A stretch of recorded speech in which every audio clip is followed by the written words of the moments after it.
எதுவுமே இல்லை. ஏன்னா இதெல்லாம் வந்து பாத்தீங்கன்னா கலோரி அதிக கலோரி, ரொம்ப ப்ராப்பரா மெயின்டைன் பண்ணலாம் உடம்பு. ஓகேவா? இது எல்லாமே மாஸ் கெயின் தான். இது எல்லாமே ஆமா, இது எல்லாமே வெயிட் கெயினுக்கு. இது எல்லாமே வெயிட் கெயின் தான். ஓ, இது எல்லாமே இப்ப நம்ம பின்னாடி பாக்குறது எல்லாமே செட். ஆமா. ஓ, ஒவ்வொருத்தர் பாடிக்கு ஒரு மாதிரி செட் ஆகும்.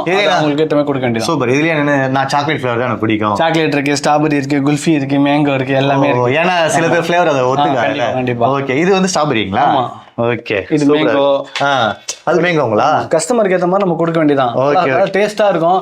நீங்க ஜஸ்ட் ஒரு மில்க் ஷேக் மாதிரி மில்க் 2 பனானா போட்டு செவ்வாழை போட்டு எல்லாம் போட்டு அடிச்சீங்கன்னா சும்மா சூப்பரா இருக்கும் டேஸ்ட். நீங்க ரிப்பீட்டா குடிப்பீங்க. இதுக்கு ஒரு அடிக்ட் ஆயிடுவீங்க. கரெக்டா அந்த ஃபாலோ பண்ணி டப்பா காலி போடுற வரைக்கும் இதுக்கு அடிக்ட் ஆகி கரெக்டா ஒரு ரோஸ் மில்க் பாதாம் மில்க் குச்ச மாதிரி சூப்பரா இருக்கும். ஆமா, இது எல்லாமே பாத்தீங்கன்னா நம்ம ஒர்க் அவுட் முடிச்சுட்டு பண்றது. ஒர்க் அவுட் முடிச்சுட்டும் குடிக்கலாம், ஒர்க் அவுட் முன்னாடியும் குடிக்கலாம். அது அவங்க பாடிக்கு ஏற்ற மாதிரி நம்ம கமிட் பண்ணிக்கலாம். ஒர்க் என்னன்னு தெரியாதுல்ல அவங்களுக்கு. ஐடி போறவங்க இருக்காங்க, ஸ்கூல் பசங்க இருக்காங்க, காலேஜ் பசங்க இருக்காங்க, அது ஏற்ற மாதிரி பண்ணி. இது வந்து எத்தனை வேலை பண்ணலாம்? இது வந்து 2 டைம்ஸ் எடுக்கலாம்.